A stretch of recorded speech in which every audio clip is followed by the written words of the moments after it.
الحمد لله تعظيما لشأنه الشكر له على توفيقه وامتنانه ولا حول ولا قوة إلا بالله العلي العظيم أفيقوا فún Allah subhanahu wa ta'ala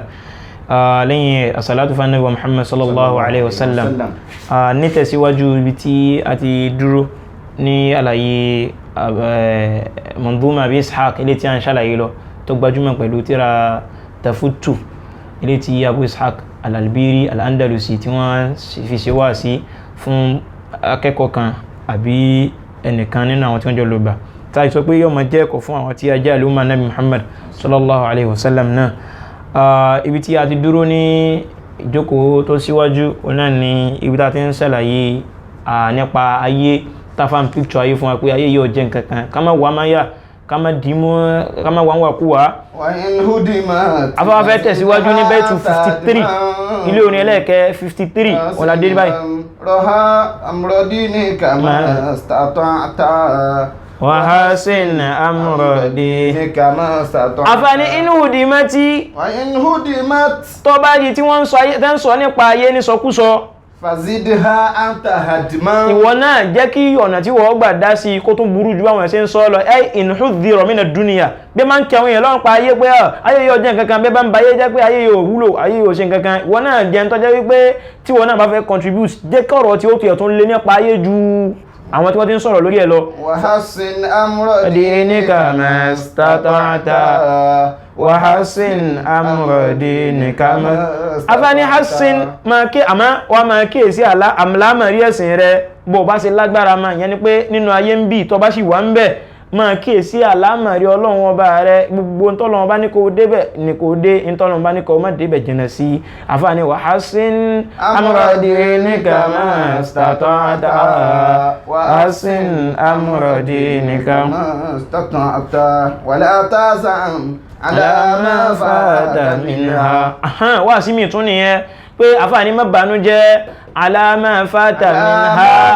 minha nípa ń tọ́ bá lé nínú ayé tó wá bọ́mọ̀ lọ́wọ́. dama anta fi ukhra kafuzta ìdámà anta fi ukhra kafuzta. àfààní tó bá ti jẹ́ wípé ìwọ ọmọ Ànábì Ádámà àwọn nǹkan tó jẹ máa lámàrí tàlìkìyàmọ́ ọlọ́run ọba ó dúró déédé ìntọ́ kan wá láyé nìkan ní òsíkíní ní ọ̀tẹ́ ọlọ́run kò síbẹ̀ yóò ṣe wà láyé téèyàn máa gbádùn nínú ẹ̀ lọ́gbére ìgbà míì ó sọ pé tàṣúrùkà hikbatan ayé ó dùn mọ́yàn gbà míì wátàṣúrù wákàtán àwọn àṣìkò kan bẹ tí ó sì máa ṣe kíni tí ó máa dùn mọ́yàn gbogbo ìgbà tó bá ti wá rí nǹkan tí ó tẹ́ ẹ lọ́rùn àfáà ní ìwọ ni kọ́ ẹni tó máa ṣàkíyèsí nígbà náà ó náà ní alákọ̀ rẹ àti ọlọ́run ọba rẹ ọ̀rọ̀ kàfóṣítà ìdámà ọlọ́ni máa àsọ́ọ̀bà nínú suratul Hadid nìyẹn ọlọ́ni máa àsọ́ọ̀bà min musibatin fil ardi gbogbo tó bá ṣẹlẹ̀ sọ́mọ Ànábì Ádámà fil ardi lórílẹ̀ wala fi anfusikum àbọ́sẹ̀lẹ̀ sí ìsẹ̀mí ayé yín àsìkò kan agbádùn alálàáfíà àsìkò kan bẹ àní lálàáfíà mọ́ wá sáré káàkiri ọlọ́ni illa fi kitabin min qabli an nabra'aha àti kọ́ kalẹ̀ wípé bí ó ṣe rí nù ní kó tó rí pé àwọn ọlọ́run sọ pé kí nǹkan yẹn ṣẹlẹ̀ ọlọ́ni ó ti wà nínú tírà bẹ́ẹ̀ ọlọ́ni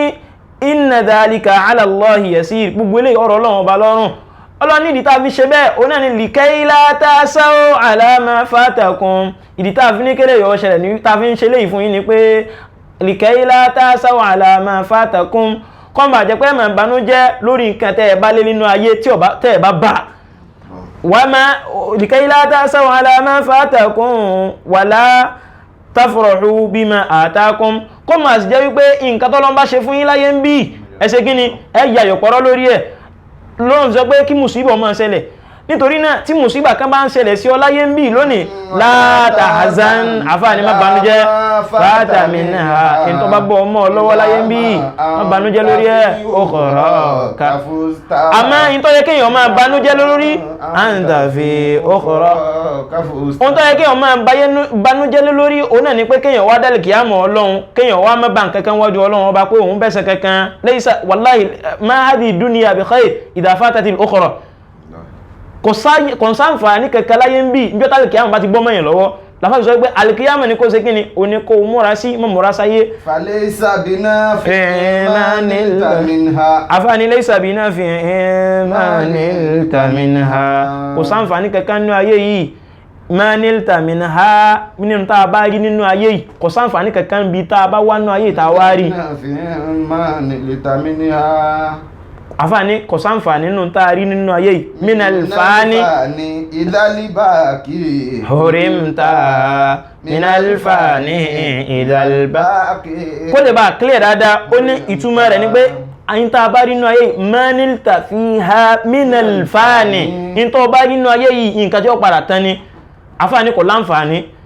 ìdálbákì hurimta tó bá jẹ́ pé tó wà ní ọ̀dọ̀ Ọlọ́run Ọba àlékè ọlá tí ṣe aljanna wọ́n ti rí bá tó wá ráyè ìmú tó ọ̀rá lè kìyàmọ̀ tó jẹ́ pé ní ọ̀padà máa ṣẹ́kù tó bá ti lè rí bá àfàní kò sáǹfàní kankan. wala tadhak ma'a as-sufaha'i yawman. wà sí ìyàtún mí túnú pé la tadhak àwọn olóòmà wà pẹ̀lú àwọn olóòlẹ́jọ máa jókòó papọ̀ jalisu su àti jalisul khair ta ni wọ́n fẹ́ ká jókòó pẹ̀lú àfáàní wala tadhak má bá wọn pònú èèyàn má bá wọn rìn kọ wá máa rẹ́rìn nígbà táwọn náà bá ń dọ́wẹ́kẹ́ tí wọ́n innaka sawfa tabki in dahikta wa innaka sawfa tabki àfáàní torí pé ẹ̀yin tó ní lónìí pẹ̀lú àwọn òpónú èyàn àtàwọn tí wọn ò ní rònú tàlẹ̀kìyàmà nínú ẹni tó ní lónìí yìí ó padà sunkún in dahikta tó bá jẹ́ pé lóòótọ́ lọ rẹ́rìn nígbà tí wọ́n ń sọ̀rọ̀ yẹn. wa man laka bis-sururi wa anta rahnu. àfáàní kí ní pọ́ lẹ́nì gan láyé igan wa anta rahnu níwọ̀ tí wọ́n fi dógò náà ayé yìí. ma laka bis-sururi wa anta rahnu. wa ma tadri atufuda am gulilta wa ma tadri atufuda am gulilta. àfààní kí ni ó máa pọ́ lẹ́rìn ma laka bis-sururi kí ni nǹkan tí ó máa pọ́ lẹ́rìn láyé ń bí wa anta rahnu níwọ̀ tó ẹgbọ́n fi dógò sáyé ni. wa ma tadri atufuda am bimana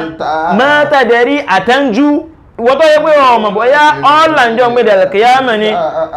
amúgòlílítà àbí ọ́padà wà náà wọ́n tó yẹ pé wọ́n padà fi kó nájọ́ gbé dàlẹ̀kìyàmẹ́. wasal min rabbika tawfiqa fiha wa akhlis fi su'ali idha sa'alta wa akhlis fi su'ali idha sa'alta. àfọwọ́ni wasal nínú àwọn wàsíyà tí mo tó fẹ́ sọ fún wọn rabbika tawfiqa fiha nínú àwọn wàsíyà tí mo fẹ́ ṣe fún ẹ òun náà ni wípé máa béèrè lọ́dọ̀ Ọlọ́run Ọba rẹ kọ́ ló ń fi ẹ́ ṣe kòńgẹ́ rẹ̀. tawfiqa fiha wa akhlis fi su'ali idha sa'alta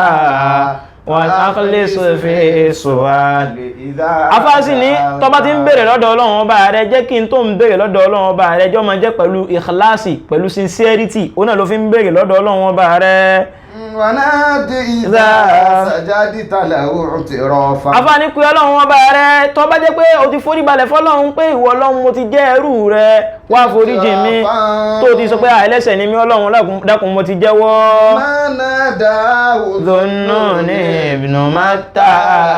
bimanadahu Dhunnuni ibn Matta. àfààní irú tí Nunu Dhunnun ibn Matta anabi Ọlọ́run Yunus alayhi salatu wassalam Dhunnun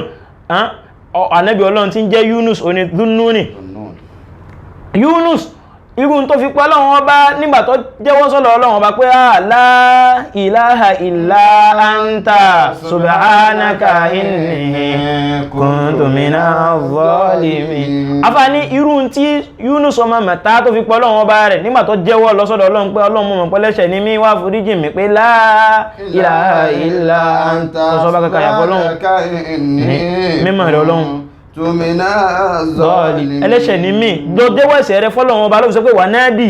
idha sajadta lahu i'tirafan pé Ọlọ́run Ọba rẹ nígbà tó bá forí balẹ̀ fún jẹ́wọ́ ẹ̀ṣẹ̀ rẹ i'tiraf bima nadahu wa lazim bábáwó qur'an asahu. àfààní lazim dúró lẹ́nu ọ̀nà Ọlọ́run Ọba tó ń kọ́ máa kẹlẹ̀kùn kọ́ máa béèrè lọ́wọ́ rẹ̀ gbogbo tó bá fẹ́ qur'an asahu sayaftahu babahu laka in qara'ta sayaftahu babahu laka in. ó ní asahu bóyá Ọlọ́run Ọba àlékọ́lá yóò wọ́ sí láàánú yóò wá sílẹ̀kùn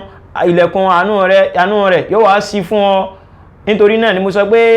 qara'an asahu dúró lẹ́nu ọ̀nà rẹ̀ lazim babahu dúró lẹ́nu ọ̀nà rẹ̀ qara'an asahu máa kẹlẹ̀kùn bóyá Ọlọ́run ó ti ẹ̀sánú rẹ̀ yóò wọ́ sí láàánú qara'an asahu wa lazim babahu qara'an asahu sayaftahu babahu laka in qara'ta sayaftahu babahu laka in qara'ta. Káfí tó bá wọn subhana rabbika rabbil izzati amma yasifun wa salamun ala mursalin alhamdulillahi rabbil alamin. sí gbogbo ẹ̀yin tẹ́ ti ṣe tán láti rin ìrìn àjò mímọ́ lọ sí mẹ́kà umrah lẹ́yìn fẹ́ lọ ni àbí hajj lẹ́yìn fẹ́ dé tètè máa bọ̀ ní ilé iṣẹ́ àlùbáríkà gbogbo ohun tí ń mú ìrìn àjò rọrùn láti ilẹ̀ yìí títí dọ̀hùn gbogbo ẹ̀ ti wà nínú ètò ilé gbígbé ni ziyara ní lílọ ni kódà àwọn àlùfáà tí wọ́n kájú ẹ̀ ni wọ́n jọ ń ṣiṣẹ́ àdéhùn ló jẹ wọ́n lógún tí ẹ̀yin náà bá ti mú àdéhùn yìí ṣe lílọrí àbọ̀rẹ́ ni yóò já sí àwọn tí wọ́n ti bá wọn lọ rí ni wọ́n ròyìn fáwọn tí ò tí ì bá wọn lọ wípé tẹ́ ẹ bá wọn lọ ìrọ̀rùn ló máa já sí títí darapọ̀ mọ́ àlùbáríkà hajj and umrah services installment payment is allowed ilé iṣẹ́ àlùbáríkà wà ní number 11B Amadu Close Maikan bus stop Ẹgbẹ́dá Lagos tàbí kẹ́ ẹ pè wọ́n sórí 08170859436 àti 08160227742 àti 08021023090 àlùbáríkà ìwọ là ń bá lọ o.